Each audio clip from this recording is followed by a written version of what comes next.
Hello everyone and welcome! Today we are here at Retroactive's Corner with my good buddy, Rune Phantom! What up? And we're actually doing a suggested game from him, known as the Ghosts of Tsushima. Actually, Such a good game. hold on, I gotta do it proper. My friends, I swear to God, make me do this every time. Ghosts of Tsushima! I have to do it. Apparently they like me doing it, so I'm like, fine, I'll do it. It's the same reason why when somebody follows me on Twitch, I say, "Asa, dude," because they like it. Yeah, true enough. Oh, there's my pen. I was wondering where it went. I was wondering where the heck it went. I thought I lost it.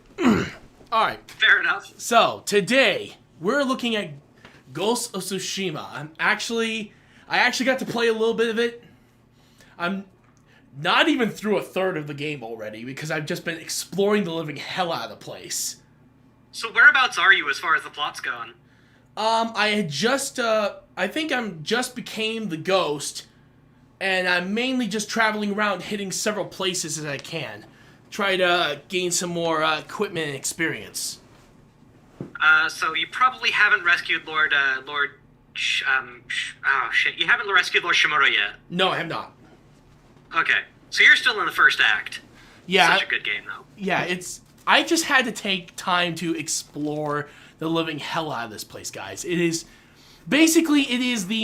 like, old Japanese samurai movies mixed with Breath of the Wild.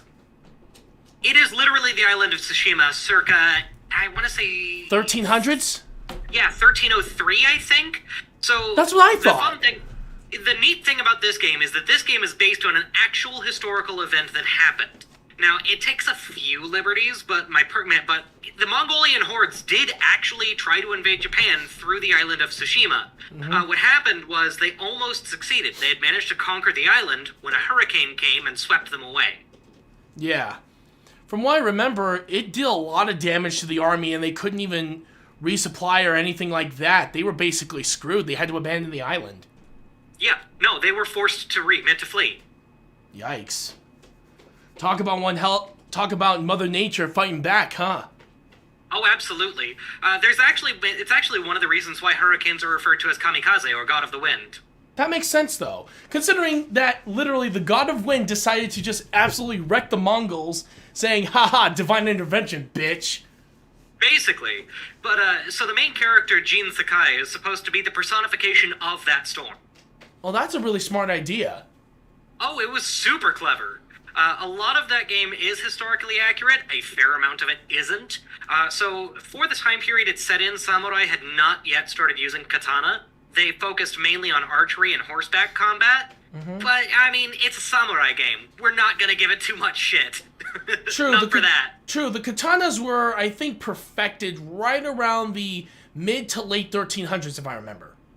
I was about 1 to 200 years after the events of Tsushima, where katana started becoming widely used. Yeah, so I definitely can say that if you're willing to take liberties, I think 100 to 200 year difference isn't going to make that much of a difference. No, not really. But also, I mean, what's a samurai without a sword? As far as modern day culture is concerned. True enough on that. Even though samurai were known as master tacticians and all around just badasses. Oh, yeah. No, Jin functions, I feel like, more as a sheriff in his particular role on the island, but he's also not like a samurai lord yet. He's just kind of like one of Lord Shimura's, what's the word I'm looking for? Vassals. Oh. Same thing. Yeah, pretty much same thing. Yeah, and also, the aesthetics look amazing, but we're going to get into that very soon, though. Because there's a reason why this game got Game of the Year in 2020. It deserved it.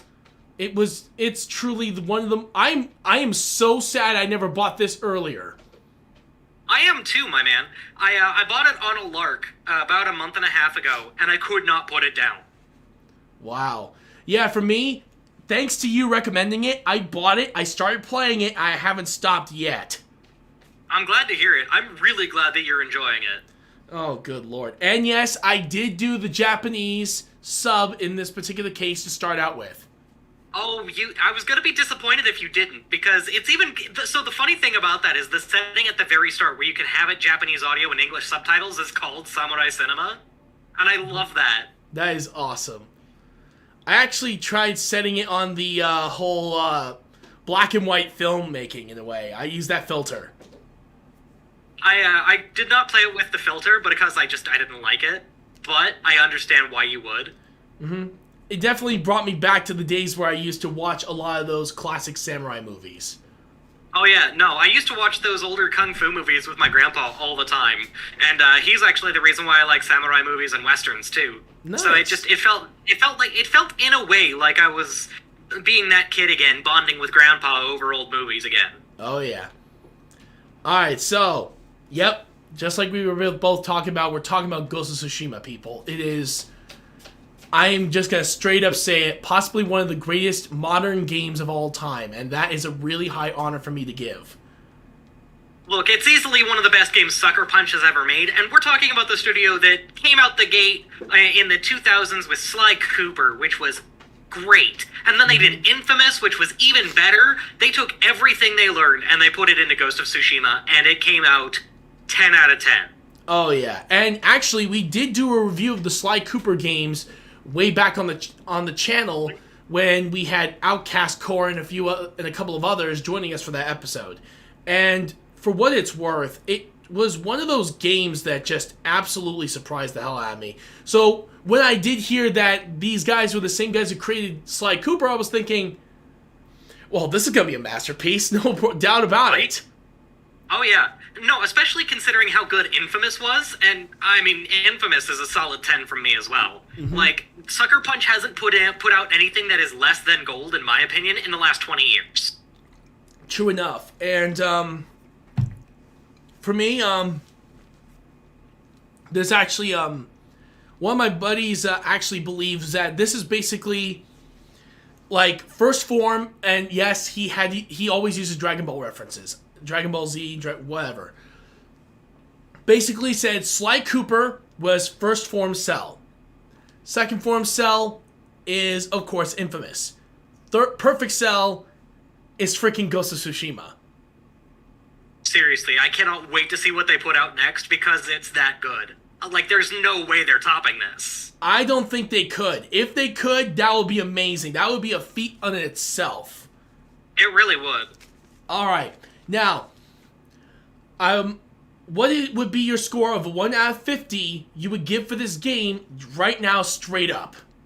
Son, you already know it's a solid 50 for me. Yeah. And I am actually going to say this. I'm with him on this one. I got to give it a solid 50 myself. Like, from the music to the graphics, everything was just, it's so polished. It's so good. There's no way that it's anything less than that. True. And I'm gonna let you guys know, yes, I did do research on the story about a couple of days before this show started, because I wanted to at least know the full story before I got into it. And so... Oh, the development story is great, too, if you read into that at all. Oh, God, the story is just... wow. It really throws you through a loop, man. Oh, it really is. But, no, I'm talking about, like, the story behind its development, too. Like, the staff took, like, 2 years with historians in Japan to make sure that they got this right. I'm glad they did, honestly, because if they wanted to make as close of an accurate story as you can while still taking your own liberties, it's always good to go and get the story from the source. Oh, absolutely. You have to do that with historical fiction. Yeah, because I know that a few stories, like, for Medal of Honor European Assault, we did a review on that one a while back, and that one, we actually heard about the story actually being true, how Commander Holt actually did fight in those battles. Yeah, some of them were a little bit exaggerated, mainly with some of the situations they were in, but other than that, though, they were as accurate as you could actually make them, and coming from a war veteran, that says a lot. So, oh yeah, I love how they really wanted to try to stay as true as possible to the original story while taking some liberties here and there. And I I'm gonna keep praising it if this keeps up. So let's get into the story. Go ahead and get moving forward. Yeah. All right. So let's start off with story. And I gotta be honest, when I first originally started playing, I was thinking to myself, okay, this seems interesting. It seems like there's a bit of a standoff, and then all of a sudden, the Mongols just completely wreck stuff. And honestly, for how they depicted the Mongols, they were pretty accurate. The Mongols were... Yeah. They did not want to take any prisoners. Better to eliminate your enemy and get them out of the way so there's less for you to worry about. See, I can see how you would get that from the very start. But that's not how the Mongols did things, really. The way that they would do it is they would take valuable people from local communities and attempt to convince them to get those communities to surrender. That way, because the battle you don't have to fight is one that you have won. Yeah, exactly. And that's the reason why I really like how the Mongol leader is trying to talk to the samurai and ask him to surrender. Oh yeah, no, the Khotun Khan is terrifying. Not because he's a fearsome warrior, but because he's damn smart. He knows damn well that if he can get this island to surrender, that's fewer resources he has to spend here and can spend on the mainland instead. True. And I think that's actually something that most people don't normally see, is that these types of talks are more grounded in reality than in other games where they just say, kill them all. Where in this one, you see a realistic situation where they are willing to compromise and let them surrender without too many casualties. Oh yeah. But as far as the writing is concerned, that is a solid 10 out of 10 for me. I can count on one hand the number of video games I have played whose writing has made me cry. Ghost of Tsushima is on that hand. I'm with you on that one, because... and I'm going to spoil it, is that there's actually an ending in the game where you have a choice between two particular moments. Either to fight your uncle and... actually, you still have to fight him, but you have two choices. Either you kill him, or you let him live. Yup. And the ramifications is actually more deep than you realize, because if any of you guys have studied the Samurai Code, that basically... being spared was almost a sign of disgrace. Where, not almost, it was. Pretty much, yeah. And if you were killed in the battle, it was the sign of the greatest honor. Dying for your people. So you could either honor your uncle by granting him his wish for death, or you could completely destroy him and let him live. Not only would this get him removed from the position of power over the island as the, I can't remember, Jito. Yeah. This would get him removed as Jito over the island and get him replaced with somebody else, but you would completely destroy not only your family name, but his as well. Yeah, and honestly, I'm like, damn, that's harsh. And the entire reason that you fight makes perfect sense considering the Samurai Code of Honor. Because by the time you get there, Jin Sakai has completely abandoned that Code of Honor. He has used horrendous tactics to poison and murder his foes and he's just completely lost all sense of honor at that point. He's become the Ghost of Tsushima. It goes very quickly from being a samurai game to being a ninja game. And I mean, there was nothing more dishonorable that could be done by Jin Sakai. The only way I felt Jin could redeem himself was to kill his uncle at the end. Yeah, and honestly, I do see why they put both options, because there are people who are not willing to kill a family member, and it's very hard to. Oh, absolutely. So I would understand if people did decide to say, no, he lives, because you don't want to kill the only family you have left, and that's honestly pretty harsh. But at the same time, I do understand from his uncle's perspective that dying with honor would have been much better than being disgraced. Right? Especially because at that point, you're an outcast anyway. You are an outlaw as declared by the shogunate. You will have people coming after you for the rest of your life. Do you really want one of those people to continue to being your uncle? Yeah. So it gives you options that honestly could work either way and can just wreck you either way. Oh, absolutely. No, I was in tears. I was in tears when I laid Lord Shimura to rest. Yeah, honestly, if it was me, I would have done the same thing, because it's better to let him rest in peace knowing he did his best for his people, rather than him basically just wallowing in such despair. But that's just how he deserved an honorable death. Exactly. And that's the reason why I love the ending of this game, and why so many people have cried over this scene. And hell, when I first saw it, I almost teared up myself, because God bless it, that put my heart through the ringer after seeing the entire story play out. Especially when you get there after having spent, I want to say like 80 to 100 hours getting there. You've formed a real tight bond with Lord Shimura and with all of your party members. It's heart-wrenching to have to do that. Yeah. So, I'm with Rune Phantom on this one. I gotta go with a 10 out of 10 on this. Whew. There's one other thing that I wanted to mention as far as the writing was concerned. Yeah. And this was something I was genuinely worried for the majority of the game that Yuna was going to become some sort of romantic interest for Jean. And I was so happy that she didn't. Because she deserved to be a strong character in her own right. And she got that, and I loved that. I like she was more of a very supportive role, teaching him how the world works. She was more of a teacher rather than a romantic interest, which actually makes her even more relatable.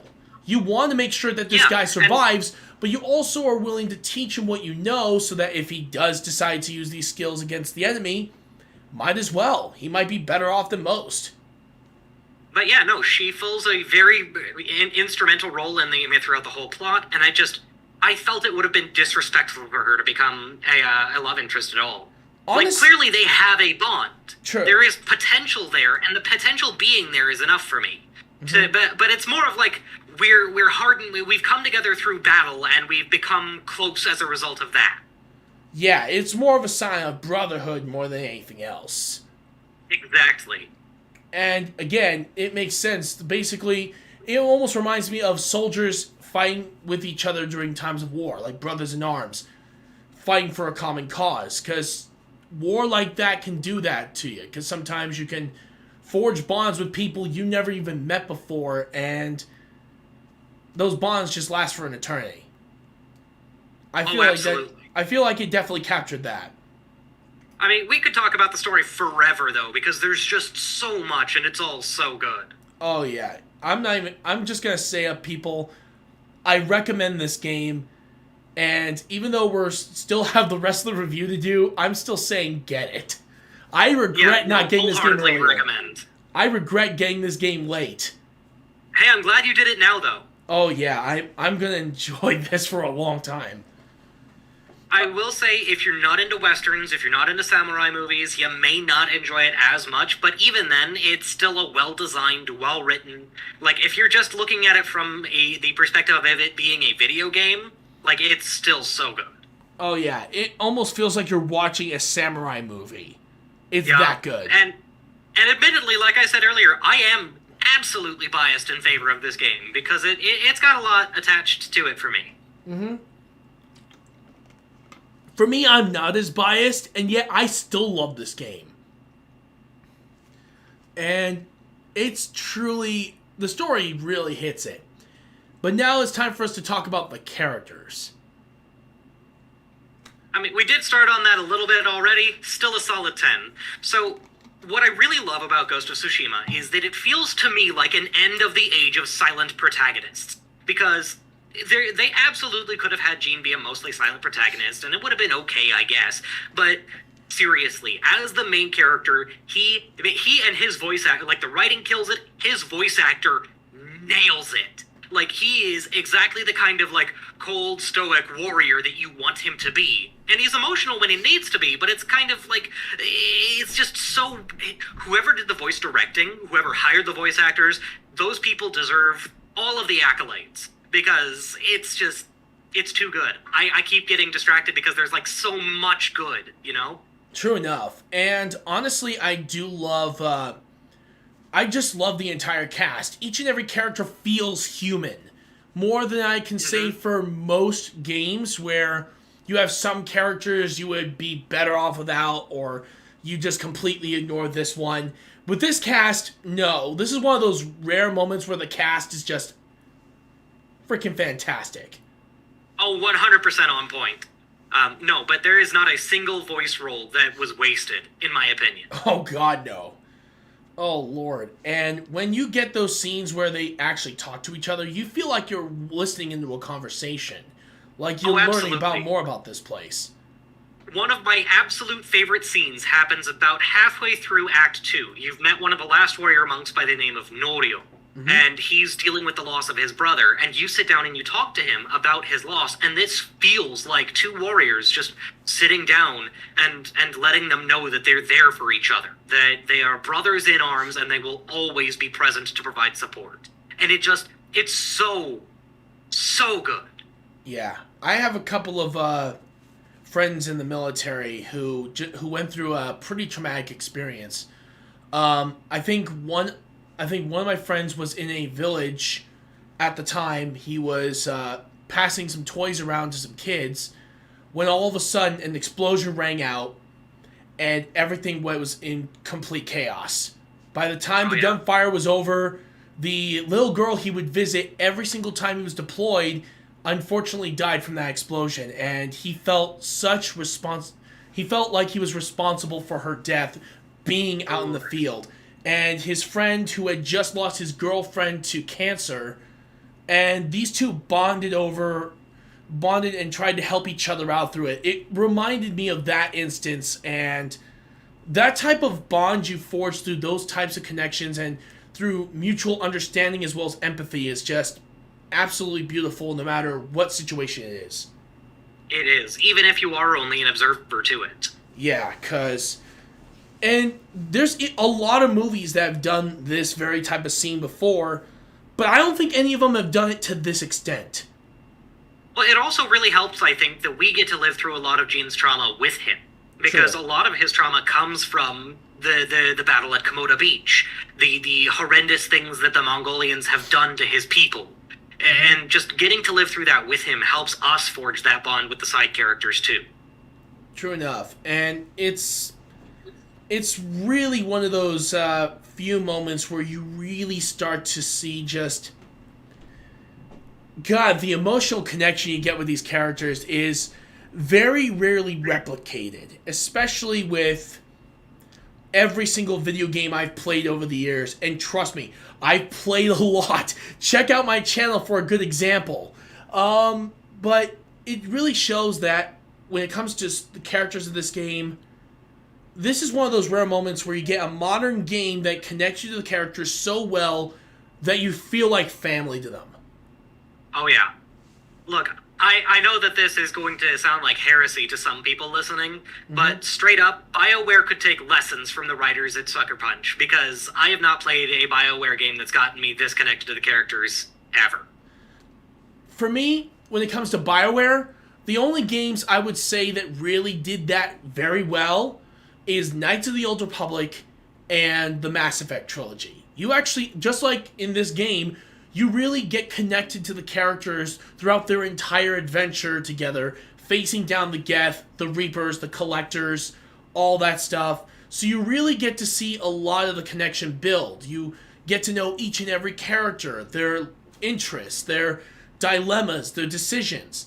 And I feel like that if games were more like Mass Effect and Ghost of Tsushima when it comes to storytelling, characters, music and all that, then you would see a lot more games really vying for the position of Game of the Year. But we'd also see an end to the argument of our video games aren't. Yeah. Because, like, to you and I, they are undisputably so. But to a lot of folks on the outside, they have no way of actually knowing. They just see it as, like, dumb kids spit. I'm sorry, but they're the kind of folks who've just never experienced something incredible like Ghost or well, in your opinion, they're like Mass Effect. Yeah, exactly. So, if any of you guys are brand new to video games or don't see video games in that type of light, I really want to give you guys to give this game a chance. Along with, but mainly, if I'm going to just stay straight up, because this actually feels more like a movie than it does a game, which is not a bad thing. It actually still feels like a game. But the storytelling and the characters and the music feels like you're watching a samurai movie. And if you love movies, you're going to love this game. Oh, yeah. And I know we completely strayed away from characters, but seriously, though, that's just how much this game, with its characters blended so well with everything else, I have no words. When I first put on the game and played it, I went speechless. I mean, I've got 5 words for you. Solid 10 out of 10. Yeah. 10 out of 10 for me, too. Yeah, good. Good Lord, I just... And trust me, guys, it's very rare for me to ever really get passionate about something unless if I have a deep connection to it, if it has nostalgic value, or if it absolutely hits you on an emotional level. And actually, the final scene in the game almost kind of reminds me of Spider-Man 2017 with the death of Aunt May. Yes, we're going to go spoilers here, but... Hit like a truck. That one, I think that one hit me more emotionally than Ghost of Tsushima, but for a different reason. I unfortunately lost my grandparents throughout the decade of 2011 to 2019, and I had went through such an emotional trial. It was very rare. I was in a really dark place, and this game, the game Spider-Man 2017, its ending reminded me that stuff like this still happens, that there are some people you just can't save, that you shouldn't entirely blame yourself for someone passing on and moving forward with their lives in another life. This is one of those... This is another game that, again, I would recommend. Because just like Ghost of Tsushima, just like Mass Effect, the story and the characters just hit you on such a level. And that's why I love Ghost of Tsushima. And I've only played like maybe a third of it or less. And I'm already hooked. Oh, yeah. And then, just as a minor spoiler, it is a story told in 3 acts. So when you get to me, you'll know when you get to the, like when you're getting towards the climax. Yeah. It almost feels like you're watching a 3-part movie series, and each part holds a special position in the story. Mm-hmm. Yeah, so I really like that. Okay. Now let's get on to music. Oh my freaking god, the music. This is another one of those where the guys who did the development of the game did a shit ton of historical research and made sure that everything was as accurate as it could be. Oh, yeah. And my god, does it show. Oh, yeah. I've heard authentic Japanese music, and when I heard it, I was like, holy shit. I felt like I was literally going to the country. Good lord. It's just, it melds so well with everything all at once. Like, not one thing feels out of place. And I loved that they've completely forewent the idea of using any kind of modern sounds or anything along those lines. There is not one song that's out of its time period, even a little bit. True enough on that, and it really hits you home on the situation at hand, that each and every story has importance, and I love the music and how it connects to each and every one of those moments. And this is a fundamental thing I say that all games must have. They must have story, they must have great music, and they must have gameplay. Those are the 3 main essential things if you want a game to be structurally sound and good. Characters are what hold it together, along with the design of the game. Both those are like the glue. They hold it together. And this is one of those ones where the music, when it hits those specific parts of the story where it needs to have that emotion, it needs to have that action building, it needs to have that suspense, that horror, it hits right on the money. Mm-hmm. And that's the thing. Most video games, I think there's only a few video game soundtracks I fully am willing to say fit the tone for everything that it does in the game. One of them is Halo. That one... Oh, agree. Halo soundtrack, and good god, I could talk a whole damn video about those two. Michael Salvatore and Martin O'Donnell for how they created possibly one of the greatest video game soundtracks of all time. Ghost of Tsushima and Mass Effect and Chrono Trigger, all of them have music soundtracks that hit their mark when they need to. Speaking of games that make me cry. Oh, Lord, yeah. But no, it's seriously just... Whilst I could not tell you, like, if I remember a single song out of the game, it's not really about that for me so much as how much does the music fit the tone of the game itself? Does it fit the tone of the scene in particular? And it's just... It's so good. Yeah, it's just perfect. Yeah, it's pretty much perfect in my eyes, too. It's one of those video game soundtracks where you feel every single bit of weight with every action you take in the story, regardless of what emotional standing you're in. When it says it wants to go somber, it's going to go somber. When it wants to go action-packed, it goes action-packed. When it wants to get emotional, it gets emotional. That is really rare to find video game music that can do just that. And I don't know. Hell, if they make a sequel to this game, I don't know. Maybe they could, personally, but I don't think so. See it. Yeah, I don't see it, but hey, who knows? Or heck, if they can make another game similar to this, like set in a different time period, just imagine the possibilities that they could do with this. And if their music is as good as it is right here, I'd be satisfied. So I'm going to give it a straight up 10 out of 10. Hard save. It's... Yeah, because... And here's the thing, though, guys. And I've let you guys know on the very first episode when I did this show, I never give a 50 out of 50 unless it truly deserves it. I've only given it to one... I don't even think I've ever given it to any game so far. Which is hard, because there are flaws to some games and others that once I go and delve deep, it does start to weigh a little bit. But if you can give me a game that is just a perfect 50 all around, then good sir, you did God's work in this world. You created the perfect game. And this is one of those games, for me. What feels like it. 100% agree. And I feel like at this point, we're still going to give it... I still think it's going to be a 50 for me anyway.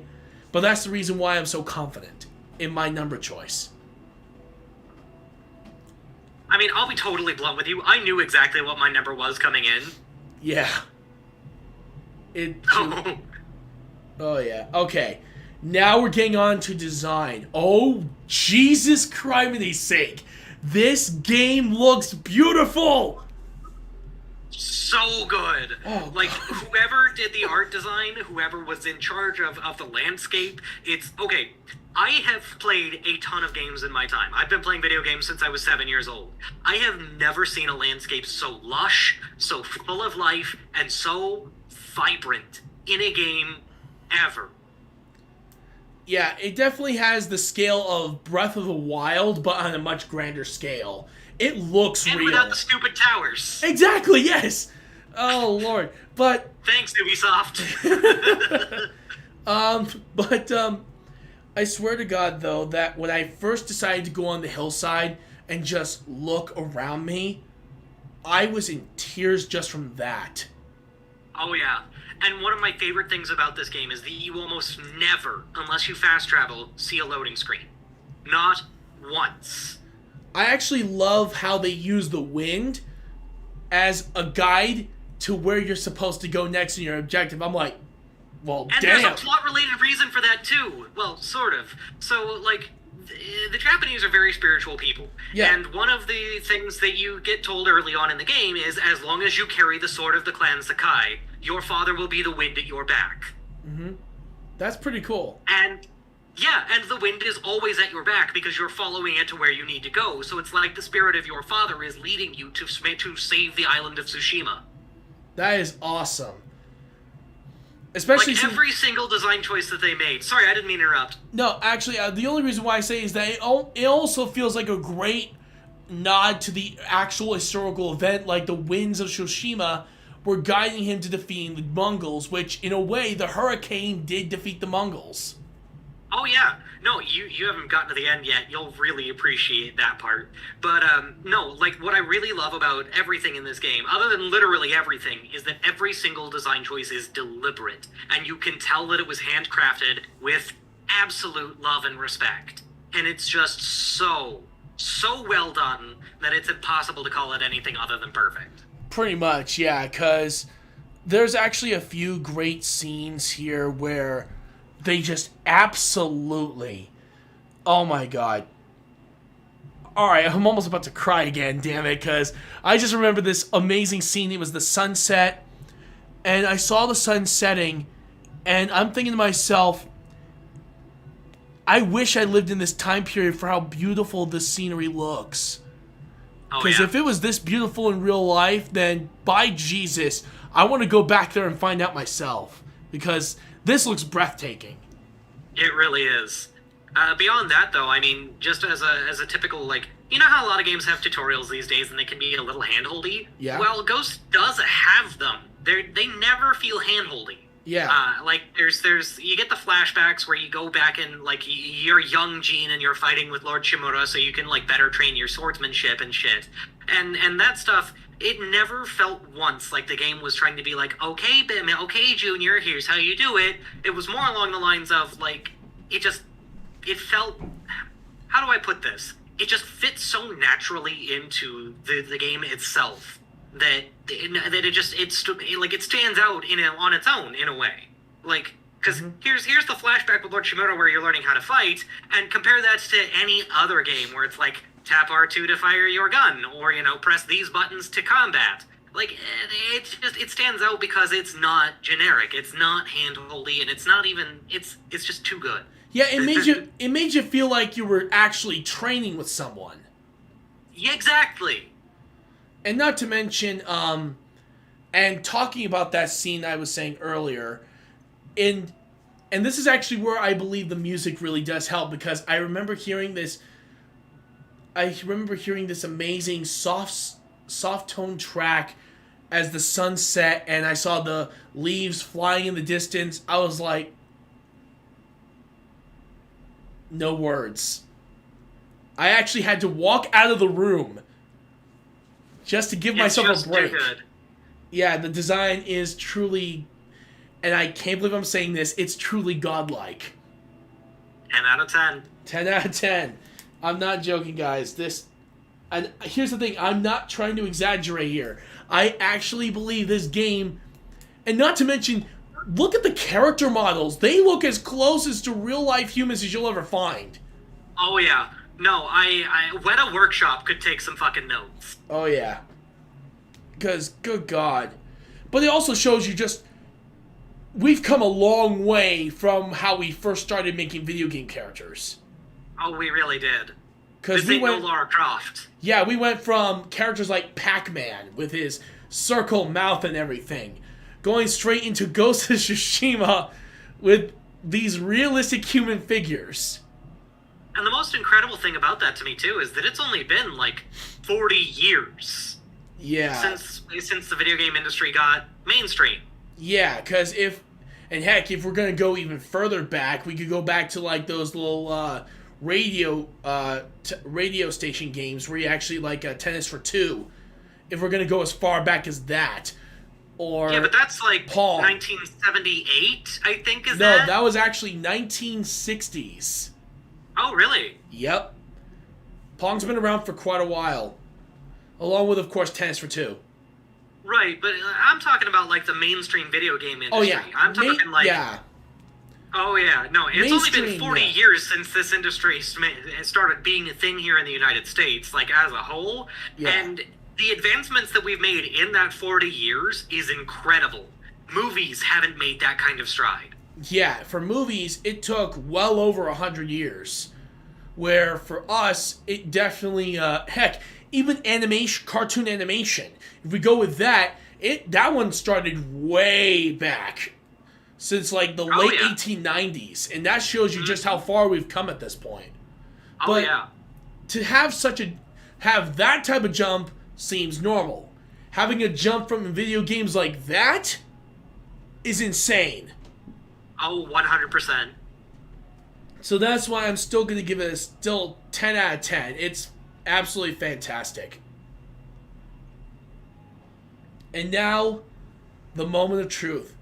We're talking about possibly, in my personal opinion, my favorite stuff in the game. The gameplay itself. Oh, yeah. And I feel like that one's going to take us a while, and might as well, since we already know what our score is going to be, right? Oh, yeah. It's 10. Oh, straight up. Yeah, so we already So, know... Sorry, go ahead. So we already know our total score, but let's talk about the gameplay itself. Since it's perfect, we can't do Retro Evolution, so we can't necessarily do that.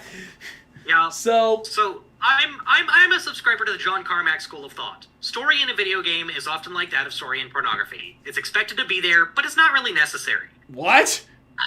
So John Carmack, one of the designers of Doom, is famously quoting as having said that. Really? I'm generally a subscriber to that ideology. Story in a game is really never the reason I play it. I play a game, and as long as the gameplay is fun, I don't really care about the plot. Unless the plot's been made important. Yeah. But, as far as gameplay is concerned, I have never played a more well-designed game than Ghost of Tsushima. Because the combat feels impactful. You know when you've taken a hit. You know when you've hit your enemy. Combat flows so smoothly. Even if you're doing stealth sections, it's just so buttery smooth, like the whole time. And it's too good. Like, I've never played a game where I have had zero complaints. Ghost of Tsushima is the only one. True. And I remember when I first tried out the particular, some of the stealth mechanics, and I did the daytime and nighttime, where I actually felt like each playstyle was completely different. With daytime, you felt like you were a samurai walking around, taking on your enemies as usual. But with the nighttime missions, you felt like a ninja stealthily moving through, taking down specific targets and making sure that you cut off the supply line here, finish off a commander here. It felt like you were doing a lot to this world, and it actually changes with each passing part of the day. It really does. One of my favorite things as far as the design of this game, in particular in regards to the gameplay too, was I, as a player, resisted for the longest time utilizing the assassination mechanics, utilizing stealth at all. I resisted that for a very long time because I'm a samurai, damn it. I should be following the code of honor. And even watching Gene, he spends the entire first act and a half resisting that shift, resisting of the idea of abandoning his honor in order to eliminate his enemy. And it's just, like I said earlier, everything dovetails so perfectly that you find yourself justifying switching over into using the stealth mechanics. You find yourself justifying poisoning your enemies and stabbing them from behind and engaging in stealth combat with them.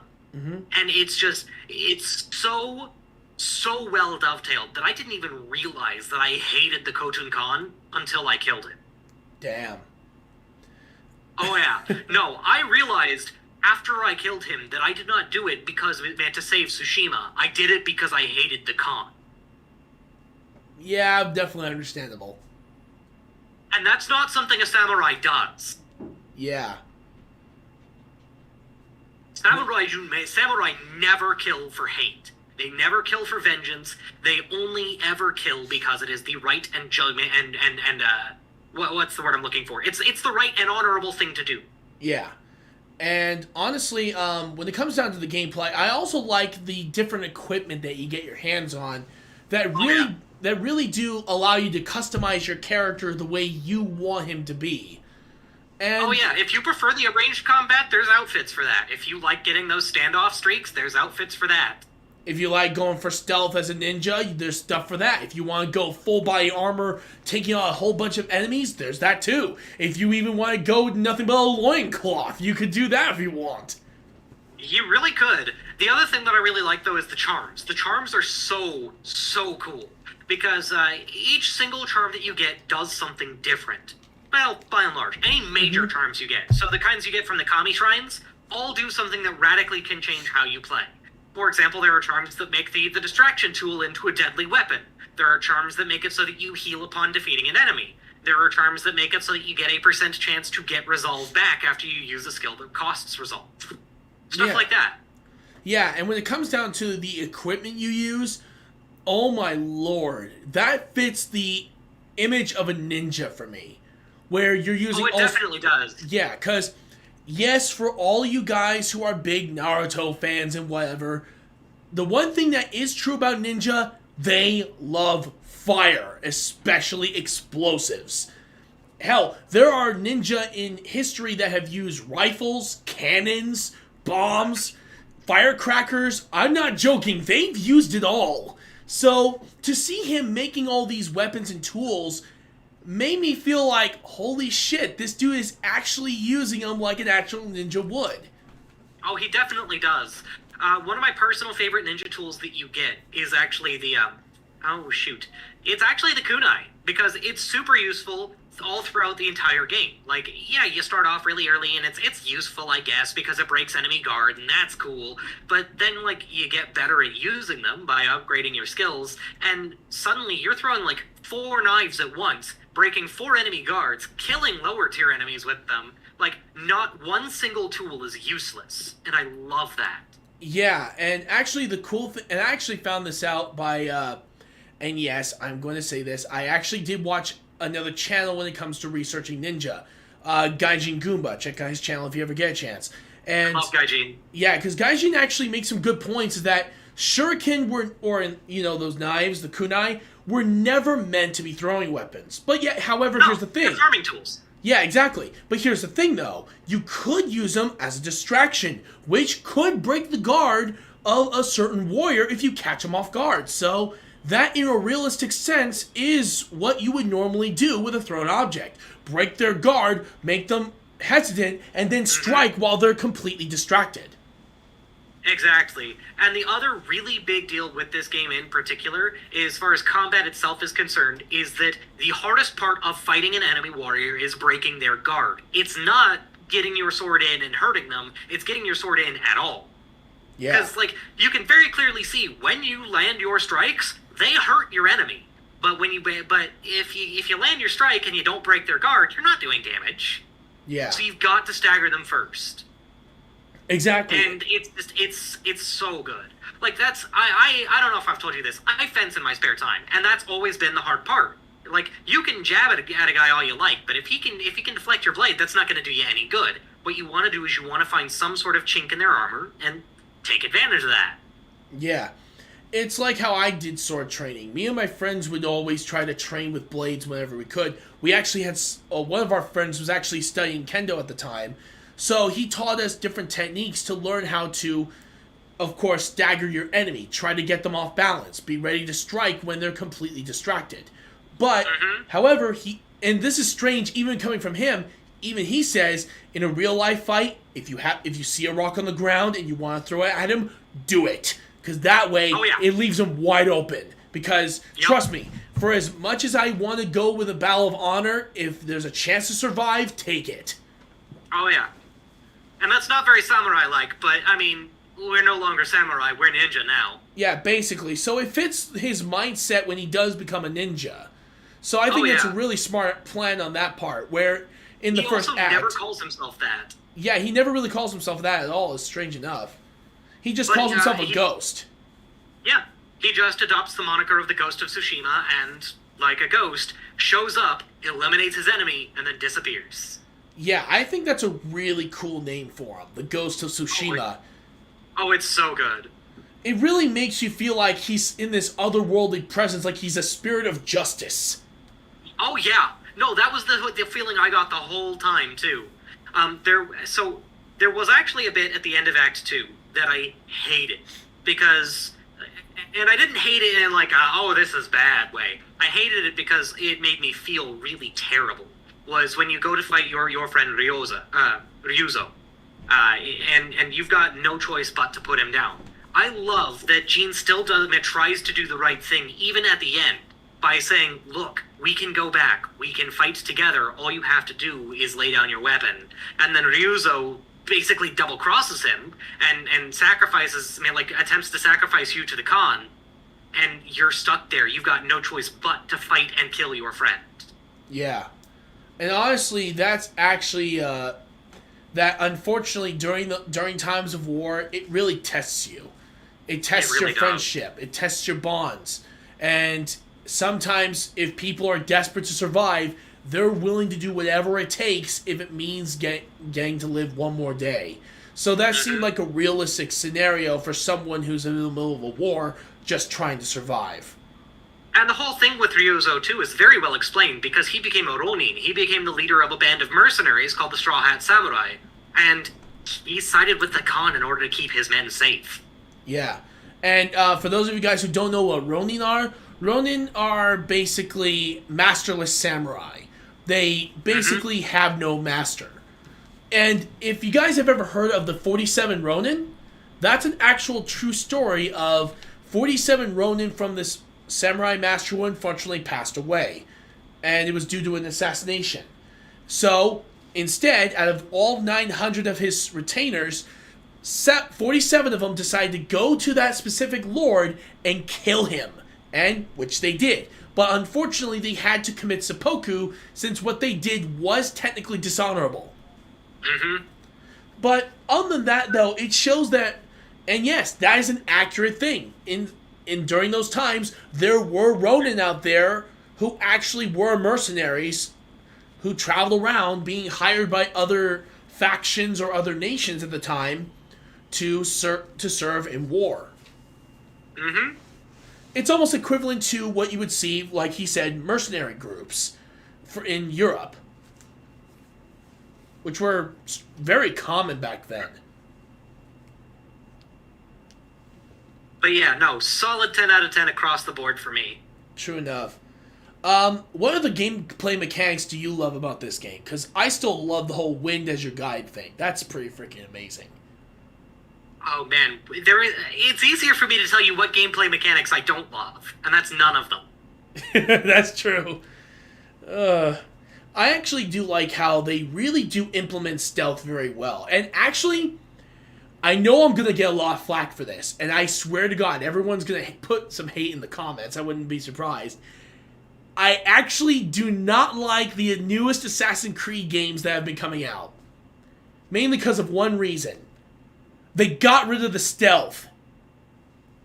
See, I haven't noticed that in Odyssey, and that's the newest one I've played. I honestly also haven't played that much of Odyssey, though, so, you know. Yeah, I got as far as there's one enemy base that I took out completely using stealth. But, I mean, I also stopped really caring about Assassin's Creed games as stealth games after the third one, because the third one was just so bad. Actually, the third one is not bad. You should try Unity. That one sucks. That one's broken. Oh, Unity's god-awful. I stopped caring about Assassin's Creed after the Ezio story was done, because then they made Connor, and Connor was basically Jesus. Okay, yeah, I can definitely see that. When it comes down to, though, yeah, they got rid of a lot of the stealth mechanics in the Assassin's Creed Origins.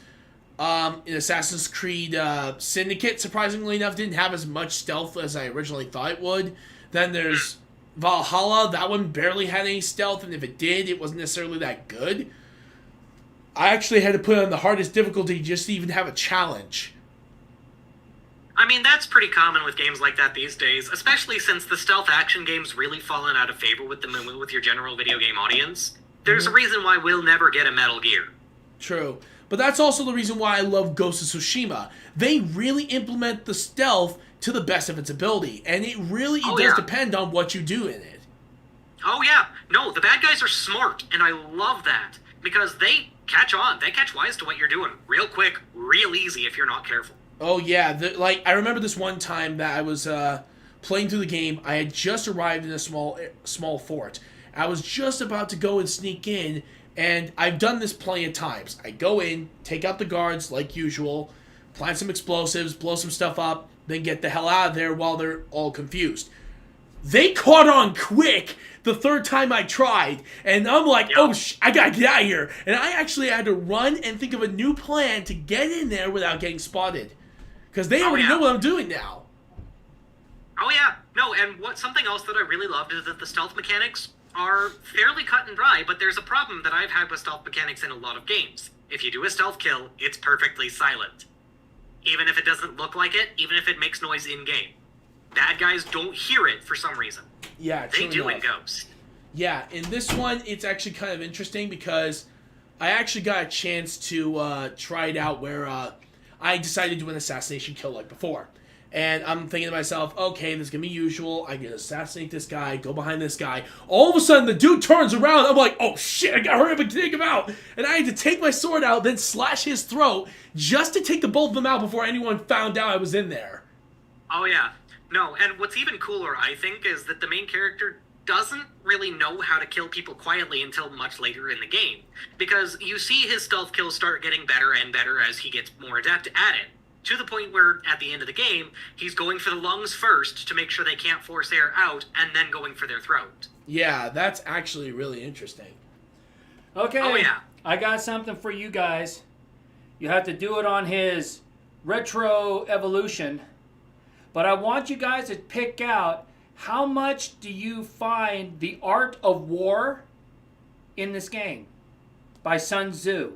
Actually, you find a lot in there, actually. I know, but you save that for that. I'm just kind of curious because I'm going to have you guys take this from a different angle this time. And I think it would really be cool to see how you are able to break down the fighting, the politics and stuff by using the art of war as your basis. Okay, you know what I mean? that means I have to go get my book. Yep, as I've mentioned plenty of times on my channel, I am a big fan of the Art of War, which I have right here. But it's not, you don't have... What? Is this Retro Evolution time? Yeah. No, it's, yeah, basically. We're just talking about the gameplay right now. I just want to hear what your guys' thoughts on it are. Okay. But yeah, basically, as you guys all know, I'm a big fan of the Art of War, which I actually have right here. It's the Art of War book. I think I've read it over 10,000 times. And I know that sounds weird, but trust me, I really love this book. But, honestly, let's just go into Retro Evolution with that question. How many types of things could you really pick out from the Art of War here? I'm gonna be straight up with you, Retro. I have never read The Art of War. Well, then it's a good thing I'm here then. The Art of War is, basically a book written by the man known as Sun Tzu, who was in China around, I think, 300 BC, I think. And he was a famous general who led 30,000 troops against a mass of 300,000. And yet he didn't have I'm familiar with the concept, it's just I've never read the book. Oh, well then, I have a few particular phrases here that would definitely work out. One of them is actually a pretty easy one. Know your enemy and know yourself, and in 100 battles, you will never be in peril. Well, I mean, straight up, you see the Khojin Khan engaging in exactly that. He spent time before coming to Japan, learning their culture, learning their language, and learning exactly what strings to pluck to get them to surrender. Exactly, and I actually think that works out extremely well, especially for this game. It really shows that these guys had learned a lot from his particular tactics and strategies used in basically what is technically modern war. Because back before Sun Tzu was ever even a thing, tactics were always bring your enemy, charge forward. They didn't have any creativity until Sun Tzu and the Art of War came out. That's when strategies really started to implement. So it's not surprising that you get to see a lot of this stuff here. Also, here's another quote from Sun Tzu. Deception is key. I mean, that's literally the entirety of Jin Sakai's arsenal is deception. He spends his entire time presenting as one thing, and then when it comes down to it, is something completely different. True enough on that, yeah. Oh, and here's another one. If the orders are not clear, it is the fault of the general. But if the orders are clear, it is the fault of the subordinate officer. We do definitely see Ryuzo getting blamed as a subordinate officer for stuff going wrong partway through. And for those of you who don't know that particular story of where that one came from, here's what happened. There was the emperor, of course, at the time, the emperor of the Chu Empire, who was looking for someone who could help him after the kingdom of Wu was now... I'm sorry, the kingdom of Wu is the one that was being attacked, and the kingdom of Chu was attacking them. He needed to find someone who was the best of the best, the greatest general that his servants can find. They found Sun Tzu and brought him in. And he asks him if he is truly worthy of his prowess. He says, I bet I can train all your concubines into fantastic warriors. Basically, he said he could turn the concubines, yes, concubines, into a fighting force. So that's what he did. And here's how it happened. It starts out with, of course, he said, do these movements. Learn what I taught you. And I promise you, you will not fail. Instead, what did the concubines do? They laugh at him. They think he's ridiculous. And this is actually where the first line comes into play. If the orders are not clear, it is the fault of the general. At this point, he already selected two of what he believed was the higher ranking concubines in the group to lead them. And unfortunately, they, again, laughed. And he's like, okay, maybe I didn't make my orders clear. And so he repeated himself, making sure that the orders were clear and to the letter. He asked them to do it, and, wouldn't you know, they laugh again. And this is where the second line comes in. If the orders are clear, it is the fault of the subordinate officer. So, I want to ask you, what did you think he did next? He cut their heads off. Not shocking. Yep, he actually cut the heads off of the two concubines, told the next two in line to, or in this case, the two most popular in the group, or I guess I could say the higher ranking concubines, to take over as subordinate officers. He told them to do the exercises again. Sure enough, they did exactly that. And, sure enough, he turned them into a formidable fighting force within that small time frame. It's honestly one of the most interesting stories I've heard. And I'm like thinking to myself, well, Jesus, well, I already know who I'm going to ask for helping me out with training. But, yeah, it's really interesting, though. Oh, here's one particular, and I don't really know the entire phrase itself, but I do know this. And it's a phrase that's used by many military soldiers. An army marches on its stomach. Oh, yeah, I've heard that before. Yeah, this was actually where I actually got to see a lot of the implementations in Ghost of Tsushima. That you don't just take out soldiers, you're taking out their supplies. You're basically running them dry, which is a valuable tactic. And which has actually been a tactic that's been used for so many years. Basically, in layman's terms, it's more like the hit-and-run tactics of the Vietnam War. That the guerrilla style fighting that was used. Which honestly fits really well with the time period because guerrilla style warfare was just starting to come into effect during that time frame. It didn't become as popular until around the 1960s, 1970s though. Actually, no, sorry, take that back. 1930s, 1940s. But honestly, there's a lot of interesting. There's a lot of stuff in here. Like there was actually a couple of instances. Oh, here's one. Never back an enemy into a corner. Because they are... I mean, it makes sense. Nothing fights more fiercely than a cornered dog. Exactly. And honestly, this actually reminds me of a battle that he had during this story. Where he carried 3,000 of his troops to a specific area where he was trying to lure them into a trap. Unfortunately, a portion of his army was still pretty far away. It would take him at least several hours to get there. And so the army of 15,000 showed up and tried to surround them in the corner of this large cliffside. What a horrible decision that was! Because he killed at least over half of them before the reinforcements arrived. And not a single one of his soldiers died. I was like, well, shit, that happened. Yup. It shows that, like you said, it's like a dog. You never corner a dog because they're more vicious that way. Oh, yeah. Anything cornered will fight back more viciously than ever before. Because they have nowhere to go. Might as well move forward. Alright, Retro. I am starting to get wiped, and I've got a couple other things I gotta get taken care of today. Is there anything else we needed to talk about?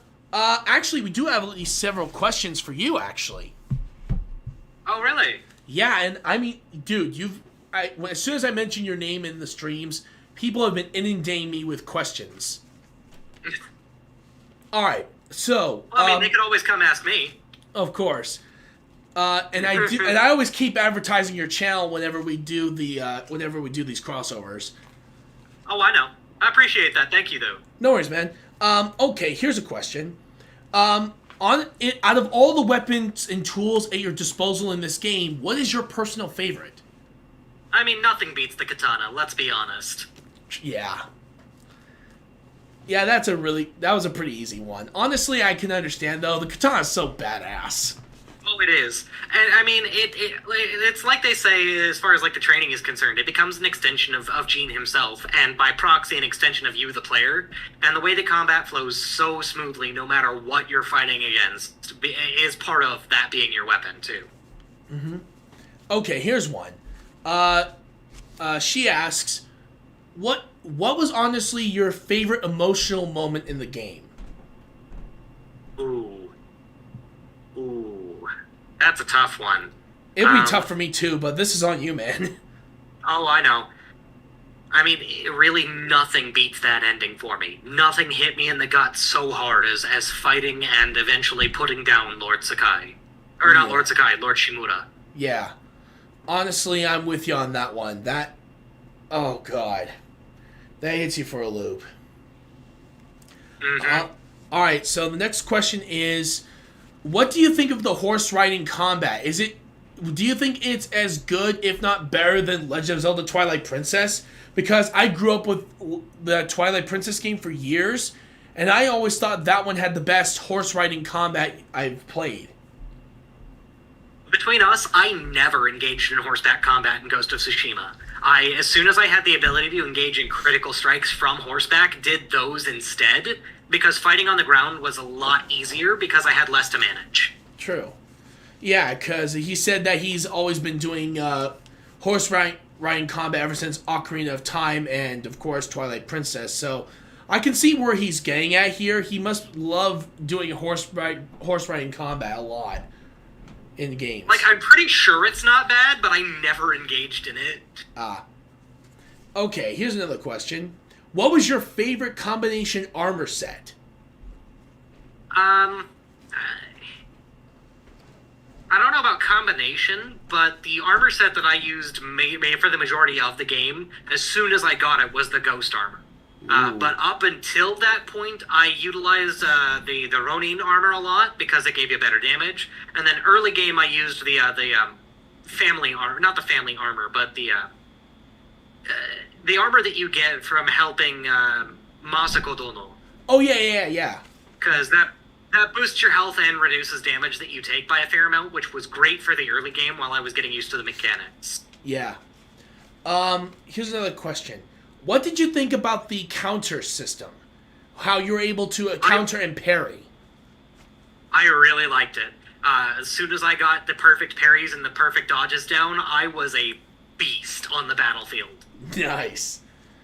Oh, here's one, and this one actually goes with the difficulty. He asks, does the window of counter and parries really do decrease with the difficulty? Honestly, I played it on hard the whole time, and I could not tell you if it was decreased or not. All I could really tell you is that once I figured it out, it was never a problem for me. But, I mean, it is very tight.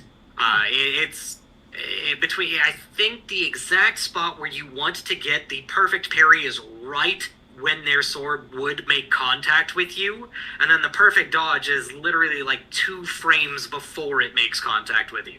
Oh, okay. All right, you heard it here, folks, from an expert here. Here's another question. When it comes down to the amount, what was honestly your most challenging fight you've ever had to have in Ghost of Tsushima? None of them were particularly challenging outside of the early game.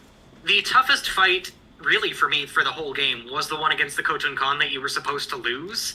I did my damnedest against him anyway, just to see if I could hurt him. And, I mean, you actually can hurt him, it just won't let you kill him. That makes sense. Okay, here's another one.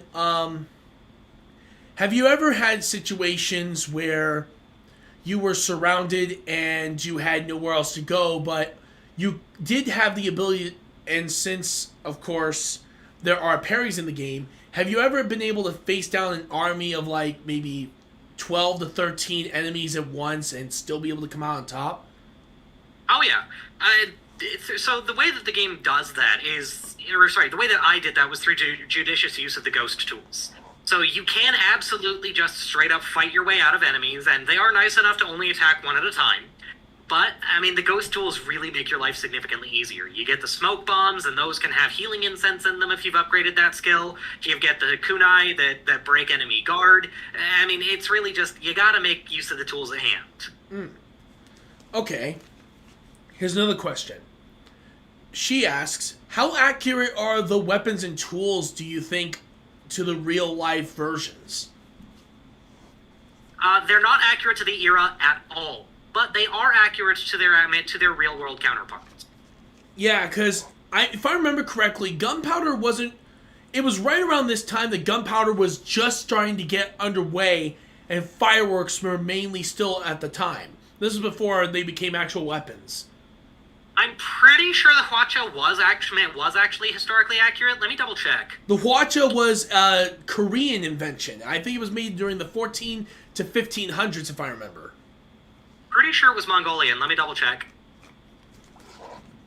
Yeah, because I think it was. Oh no, you're right. 1409 Hwacha. Okay. Yeah, because I remember.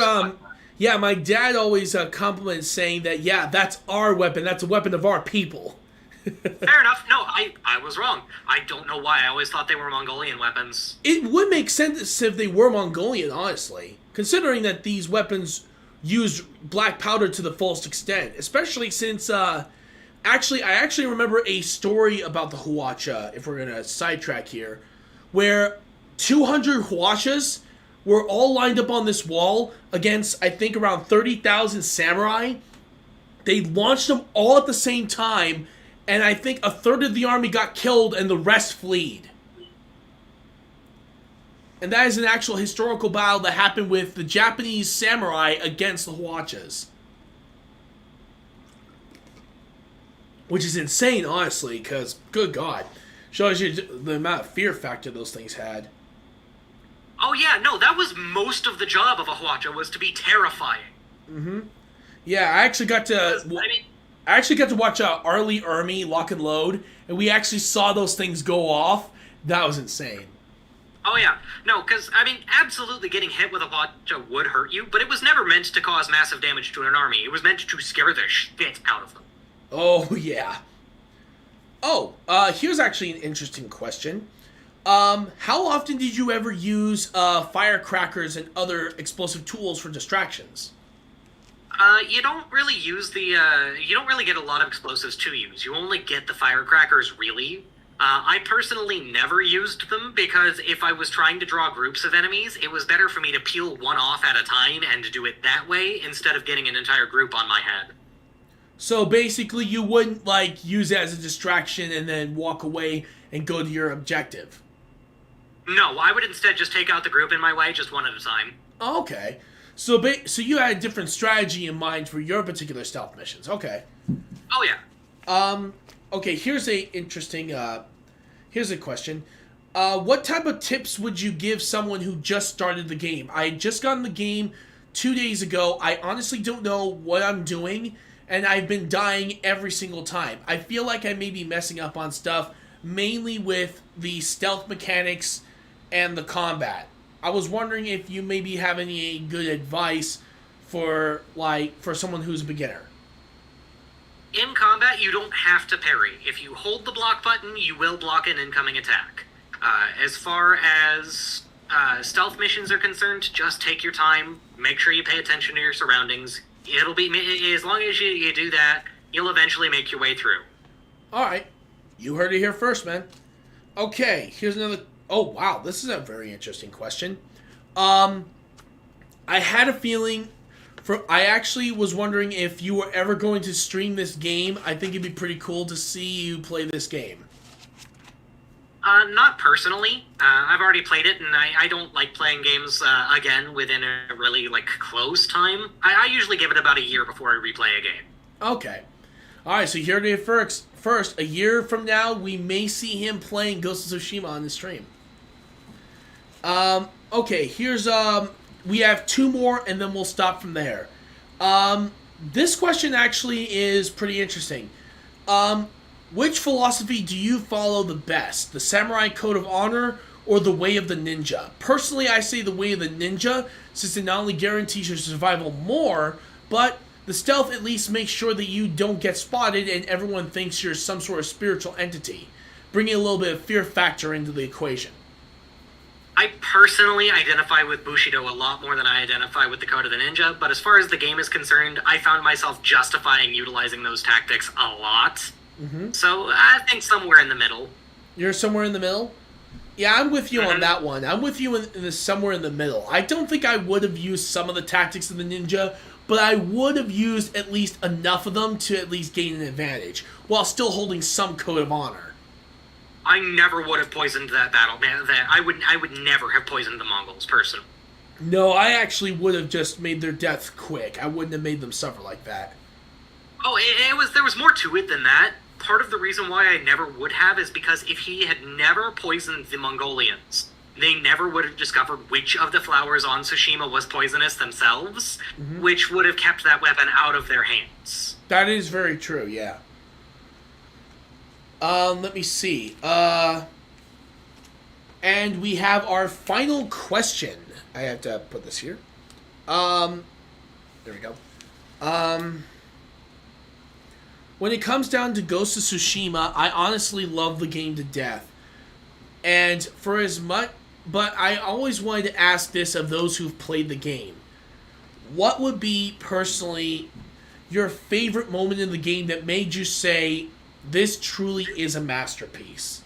Mine was right into Act 2, where I was trying to take on my best friend. For me, what cemented this game as a solid masterpiece was honestly the opening. Seeing that this man who should have died stand up and recover and to become a force of nature was so cool. And it cemented itself very early on as something worth getting through. Or not getting through. Getting through implies that there were any parts of it that were a slog. No, this game cemented itself immediately as something worth experiencing. Yeah, I'm with you on that one. And if I were to add my 2 cents in there, I'm going to say that even though I do love the opening, that was really what got me hooked. I have to say the ending is what cemented it for me, because the ending cemented that this was a masterpiece from start to finish. And that's what I believe truly is something that you don't normally see at all in video games. And I'm so grateful this game that exists right now, because I have a newfound appreciation for video games as a whole thanks to this. Oh, yeah. Alright, everyone. I want to thank you all so much for joining me. I want to thank Rune Phantom. Thank you so much for joining us here today, man. Do I get to recommend another game for you? You got it. What game do you recommend? Have you already played Yakuza Like a Dragon? Yes. So good. I got my hands on it recently, and oh boy. Yeah, I played on my friend's console. I think a few months ago when I was borrowing his account. He wanted me to help him out with the game. I'd love to see you talk about that with somebody. All right, sounds good. I'll have to find someone that happens to have the game. Maybe I can invite them on. Yeah. Especially since I bet think your right guy would. All right, I definitely say I'm gonna ask him. Still, I want to thank you so much for joining me, man. It is such an honor having you here. Hey, I'm glad that I can help you out and join you whenever. I mean, shoot, man, wait, what else am I doing? Seriously though, you recommended possibly one of the greatest games I'll ever play in the modern times, and that's saying a lot, man.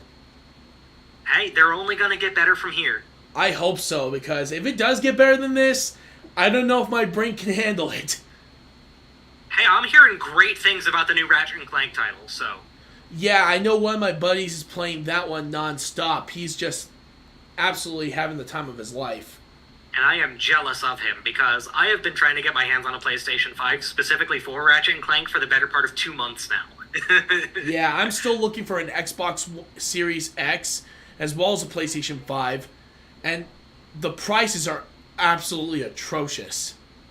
However, that's if you go through scalpers. Target had Xbox, or sorry, no, not Target. GameStop had Xbox Series S's in stock yesterday. yeah, well, they sold out the same day. Oh yeah, no, they always do. Usually within 15 minutes. There's a couple of Twitter accounts that are fantastic to follow to get alerts for when they're in stock. I'll tell you about them later. All right, sounds good. But yeah, exactly. We already have our next game we'll be trying soon, which is going to be Yakuza 0. Like a Dragon. Like a Dragon. Got it. Yakuza Like a Dragon. I will personally make sure to find the game, and I will definitely play it again and try to remember a lot of the memories I've had with it, because it's been a while since I played it. If you've got Game Pass, I'm pretty sure it's free on Game Pass. Right. I'll make sure to download it and start playing it as soon as I can. Also, to let you guys know, next week we're going to have a YouTuber named Pluminator on the channel, and we're going to be doing the review of Prince of Egypt and the 10 Commandments for next Saturday on June 26th. I just recently learned a fun fact about the Prince of Egypt. So, that was a DreamWorks project, and it was being developed at the same time as Shrek. If you were doing poorly on Prince of Egypt, you got shoved over to Shrek, which was considered to be a punishment, and getting Shrek'd was a joke phrase within DreamWorks animation teams, because they thought that it was such a bad thing to get shoved over onto easily the more culturally relevant film. Yeah, honestly, but you have to admit, though, the movie looks so beautiful. Oh, it really does. I'm not giving anybody shit for liking Prince of Egypt. I just think that's funny. Yeah, that is funny. I never even knew that he actually did that. That's hilarious. Yeah, no, getting to work on Shrek was considered a punishment. Especially since that one was a successful movie in all aspects. Good lord. Anyway, I'm going to go ahead and hop off for the night, my man. You stay safe out there, and thank you again for having me on. No worries, man, and you have yourself a great day. Will do. Alright, everyone, that's it for today. Like I said, June 26th, we're doing Prince of Egypt and the 10 Commandments with Pluminator. I'm honestly really excited for that one. And on July 3rd, it is Independence Day 1 and 2 with Puginator 2020 and Billy Peddle, along with Master Chief 2011 if he's willing to join in. Finally, and of course, on June 10th, we're going to be doing the game that was recommended, Yakuza Like a Dragon. So, I'm honestly really excited for that one. I'm actually really pumped because I haven't played that game in a while. I'm really excited. Let's see how things go. So, until then, I hope you all have a fantastic day. I'll see you all next time, and this is Mr. Retroactive signing out. Peace.